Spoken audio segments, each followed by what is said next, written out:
Addictions అనగానే మనందరికి first గుర్తొచ్చేవి కొన్ని ఉన్నాయి. ఇవేంటంటే స్మోకింగ్ అని, ఆల్కహాల్ అని, డ్రగ్స్ అని, ఇలా చాలానే ఉన్నాయి. అవన్నీ ప్రమాదం కూడా, చాలా డేంజర్, మన ఆరోగ్యానికి అంత మంచివి కూడా కాదు. కాకపోతే వాటిని కూడా తలదన్నేకుండా అడిక్షన్స్ ఉన్నాయి.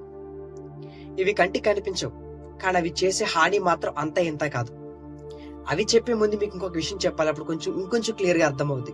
అదేంటంటే చాలా మంది చూడడానికి చాలా చక్కగా ఉంటారు, ఫైనాన్షియల్ వెల్ సెటిల్డ్, కానీ సడన్ గా మనం కొన్ని వార్తలు వింటాం వాళ్ళ గురించి. ఏమనంటే వాళ్ళు సూసైడ్ చేసుకున్నారని చెప్పని మనం వెంటనే షాక్ అవుతాం. అరే చూడడానికి భలే ఉన్నారు కదా, చక్కగా ఉన్నారు, ఫైనాన్షియల్ వెల్ సెటిల్డ్, అంతా బాగానే ఉంది అనుకున్నాం.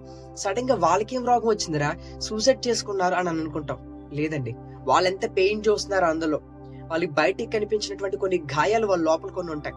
అవన్నీ తట్టుకోలేక వాటిని ఎలా బ్యాలెన్స్ చేయాలో తెలియక చాలా మంది సూసైడ్ చేసుకున్న డెసిషన్ తీసుకుంటారు. అవి కంటి కనిపిస్తాయి అంటే ఆ పెయిన్స్, ఎట్టి పరిస్థితులు అవి కంటికి కనిపించవు. ఇక్కడ మాత్రమే తెలుస్తుంది.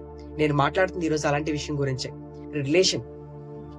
ఇంకొంచెం క్లియర్ గా చెప్పాలంటే చాలా మంది వాళ్ళ పర్సనల్ లైఫ్ లో ఏమైనా కొన్ని స్ట్రగుల్స్ వచ్చినప్పుడు, కొన్ని మెంటల్ గా ఏమైనా పెయిన్స్ వచ్చినప్పుడు ఎవరితైనా చెప్పుకుంటే బాగుందని అనిపిస్తూ ఉంటది. మంచిదే, మన లైఫ్ లో అలాంటి వెల్ విషర్ కూడా చాలా ఇంపార్టెంట్. మనల్ని వెనకాల నుంచి సపోర్ట్ చేసి ధైర్యం చెప్పే వాళ్ళు కూడా చాలా ముఖ్యం. అవి ఖచ్చితంగా ఉండాలి కూడా.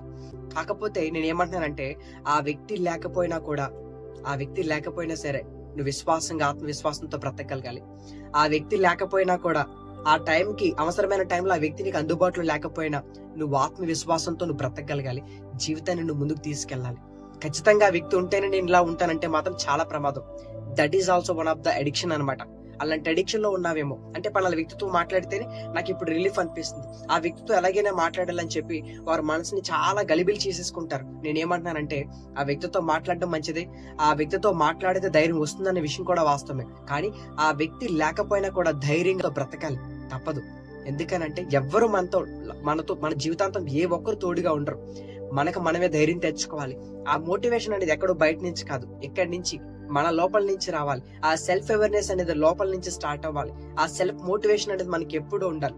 వాళ్ళు ఉన్నా లేకపోయినా, వాళ్ళ అందుబాటులో టైంకి ఉన్నా లేకపోయినా, మనం మాత్రం లైఫ్ ని మాత్రం చాలా ధైర్యంగా, సక్సెస్ఫుల్ గా ముందుకు తీసుకెళ్ళగలం.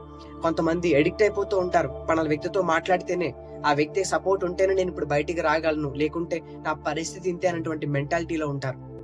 ఈరోజు నువ్వు అలాంటి సిచ్యువేషన్ లో ఉన్నావేమో, దయచేసి బయటకు వచ్చేయండి. ఇప్పటికే ఆలస్యం అయింది. Just come out.